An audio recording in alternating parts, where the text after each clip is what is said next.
차세대로는 이제 에이전트 AI들이 있는데요. 이 에이전트 AI들은 목표만 제공하면 스스로 일을 하면서 계획을 하고 실행을 하고 외부에도 직접적으로 관여를 할 수 있습니다.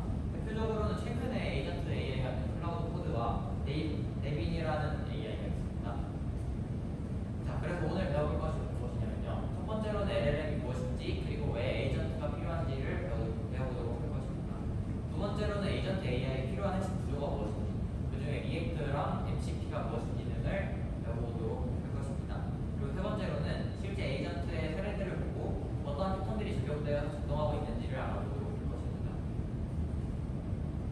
먼저 LLM입니다. 저희가 사용하는 AI 모델, 대형 언어 모델들의 아키텍처와 주요 모델들을 비교해보고 추론 최적화가 어떻게 되었는지 알아보도록 하겠습니다. 먼저 저희가 기존에 간단한 질문들을 답변해주는 AI들은 NLP라는 알고리즘을 이용해서 제작되어 왔습니다. NLP는 자연어 처리 프로세싱을 말하는데 사람이 말하는 것이나 글자로 써진 것들을 보고 내용을 이해하는 정도의 AI라고 생각하시면 됩니다. 그래서 사람들이 규칙을 직접 작성해주고 테스트별로 모델을 따로 제작하고 소규모 레이블로 데이터를 학습시키면 추론 능력은 없는 대신에 사람이 어떤 말을 했는지를 이해하는 정도까지 되는 그런 모델들입니다. 그래서 번역기나 스팸 필터 등 같은 것들이 규칙에 의해서 특정 태스크를 실행해주는 NLP 모델이라고 보시면 됩니다.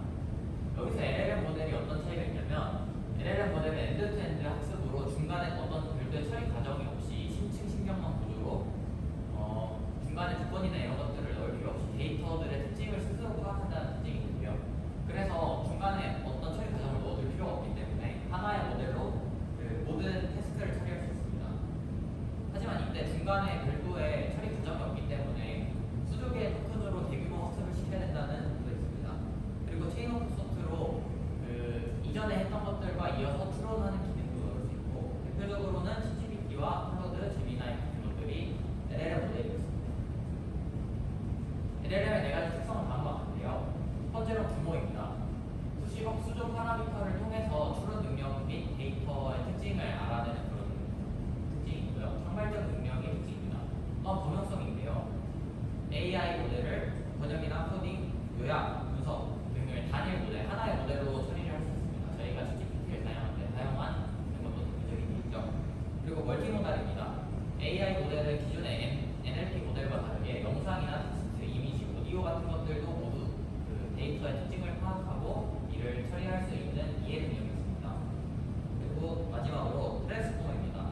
셀프 어텐션이나 다른 어텐션 기반 능력을 통해서 병렬적인 처리 아키텍처를 가져 더 빠른 학습 능력과 더 빠른 문제 처리 능력을 가질 수 있게 됐습니다. 그래서 트랜스포머 아키텍처에 대해서 좀 더 자세히 설명드리려고 하는데요. 첫 번째로는 셀프 어텐션입니다. 셀프 어텐션은 각 토큰이 다른 토큰과의 관계 가중치를 계산합니다. 그래서 원래 같으면 각 토큰들을 선형적으로 학습시켰기에 처리가 매우 느렸는데 이를 병렬 처리하기 때문에 속도가 매우 빨라진다는 장점이 있습니다. 그래서 이게 그냥 각 토큰이라고 하면 이해가 어려운데 풀어서 얘기하면 문장이 주어졌을 때 각 단어를 토큰으로 생각하시면 되고 그래서 각 단어들 간의 중요도를 파악해서 학습을 병렬적으로 처리를 데이터 처리를 병렬적으로 한다는 내용입니다. 그리고 멀티 헤드 어텐션도 있습니다. 입력을 A시계로 수영을 해서 각 헤드에서 독립 어텐션을 수행하고 결과를 결합한 다음에 수영하는 것입니다. 그래서 이는 그냥 여러 관점에서 동시에 단어를 해석한다고 보시면 됩니다. 그리고 포텐셜 엔코딩이 있습니다. 포텐셜 엔코딩은 아까 전에 앞서 말한 두 개가 병렬적으로 데이터를 처리하기 때문에 기존에 중요했던 선형 순서 같은 것들이 의미가 많이 사라질 수도 있는데 이 포텐셜 엔코딩을 통해서 단어의 순서 또한 이 문장을 해석하는 도움이 될 수 있도록 프로그래밍하는 기술입니다. 그래서 이게 쉽게 설명한 내용인데요. 그는 사과를 맛있게 먹었다라는 이 문장을 해석하기 위해서 어텐션은 단어 사이의 관계와 중요도를 계산하는 역할을 합니다. 그래서 이 어텐션은 문맥의 핵심이 됩니다. 단순히 단어를 나열해서 해결하는 것뿐만 아니라 문장 전체에서 각 단어가 어떤 의미로 사용되고 있는지 동시에 파악합니다. 따라서 문장을 순서대로 잃지 않고 한 번에 단어를 해결하기 때문에 훨씬 더 크고 많은 데이터를 빠르게 학습할 수 있습니다. 따라서 이 기법은 ChatGPT나 클로드, 제미나이 등 우리가 아는 모든 엄청 큰 대형 LLM 모델의 트랜스폼 그 모델들이 이 트랜스폼 구조 위에서 만들어졌다고 생각하시면 됩니다.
데이터가 멈춘 시점 이후에 정보를 알게 됩니다.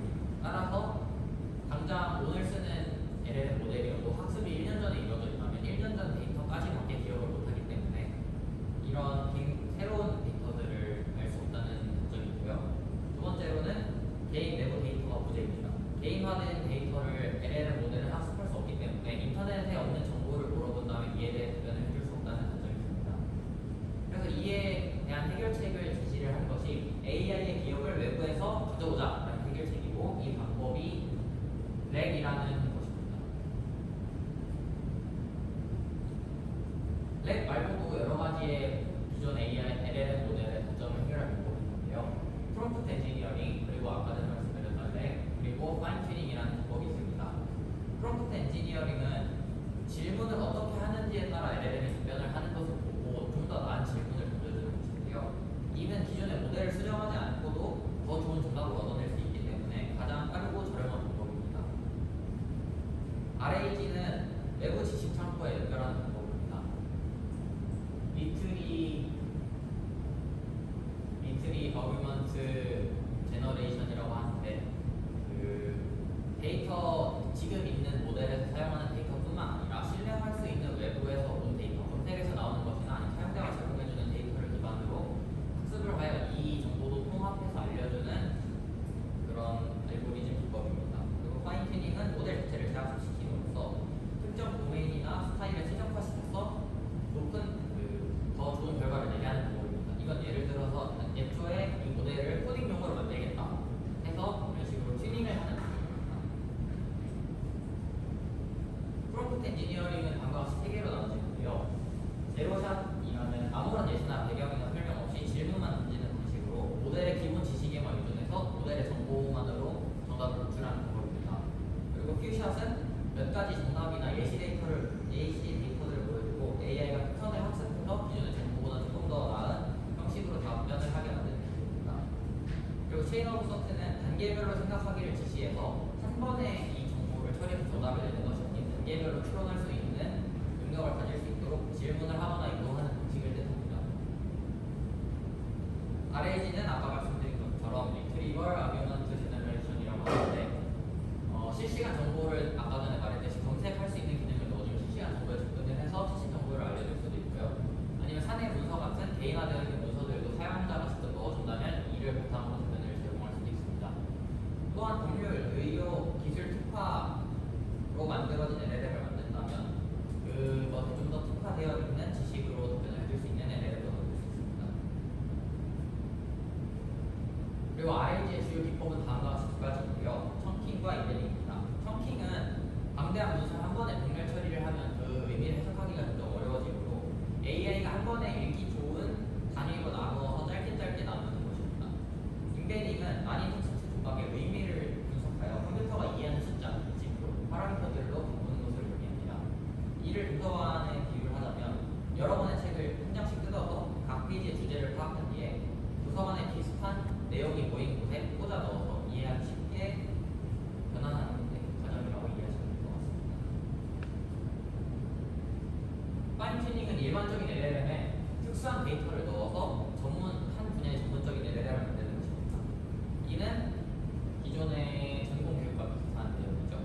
그리고 이는 모델 자체의 변화가 없이 파라미터 값만을 변화를 시키는 것이기 때문에 많은 비용이 필요하지 않고 지식을 좀 더 한쪽의 특정 덱에 내재화시킬 수 있는 장점이 있습니다. 하지만 이 파인 튜닝을 진행하기 위해서는 고품질의 데이터가 많이 필요한 고비용 작업이라는 점도 고려해줘야 할 것 같습니다.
그래서 LLM을 좀 더 보완하기 위해서 스스로 계획하고 실행하고 결과를 꼭 수정할 수 있어야 한다는 이런 내용이 나오게 되었습니다. 이런 것들이 있고요. 그래서 이 한계를